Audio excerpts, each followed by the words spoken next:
Mukha siyang taho sa unang tingin, pero hindi po. Ayan, mukha rin siyang balat ng manok, pero hindi po. Ayan, alam nyo na siguro kung ano yan.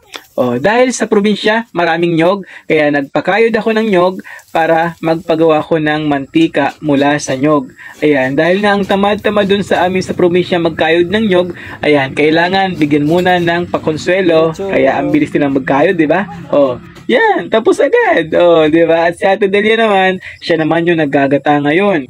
At sa paggagawa pala ng mantika ng nyog, mayroon pala yung technique para madali siyang maluto. Ayan, kailangan ibabad muna yan sa gabi at sa kinabukasan tsaka mo siya iluluto. Ayan, lumitaw na sa ibabaw yung mga gata mismo. Ayan, kaya iisa-isahin mo na yun ngayong kuhanin yung gata na umibabaw. So, ang matitira na lang dyan sa ilalim, yung pinakatubig. So, wag mo nang isasama yung tubig para mabilis na siyang maluto. Yan mismong gata na yan mismo ang magiging mantika lahat na yan. So mabilis lang, ilang oras lang, hindi na siguro abutin 1 oras, luto na. At eto na nga siya, mukha na siyang balat ng manok.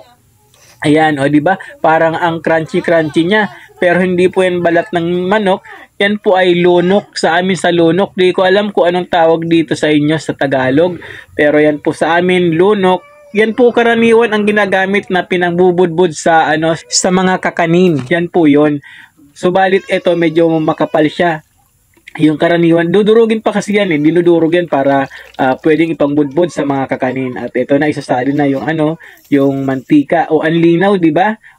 Kaya gusto ko yan, mantika na gawa sa nyog dahil marami raw yung kagalingan. Di ba, bumibili pa tayo ng BCO? Yung BCO kasi ay pinaniniwala ang maraming kagalingan yon. Kaya, yun naman ay alam naman natin na gawa rin yun sa nyog. Kaya ito, bilang pamprito, ito ang pwede sa akin dahil ako bawal ako sa mga mantika, dahil nga nagkakaroon ako ng manas, di ba? Kung ano-anong nararamdaman. So, itong mantika ng nyog, pwedeng-pwede to sa akin kasi ito ay healthy. So, may kagalingan to.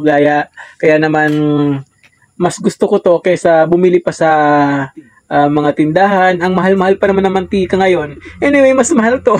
Kasi di ba, 500 yung bigay ko sa kanila diyan. Imbis na bibigyan ko sila ng ng pasalubong. Yan na lang yung binigyan ko lang sila ng 500 para igawa rin nila ng mantika, di ba? Wais, di ba? Nabigyan ko sila ng pang merienda nila. Naigawa naman nila ng mantika, di ba? Dahil napanood mo na to, pwede ka na rin na itong gumawa kahit wala ka sa probinsya. Bili ka lang ng nyog sa palengke, gatain mo at iluto. Sana may natutunan. God bless!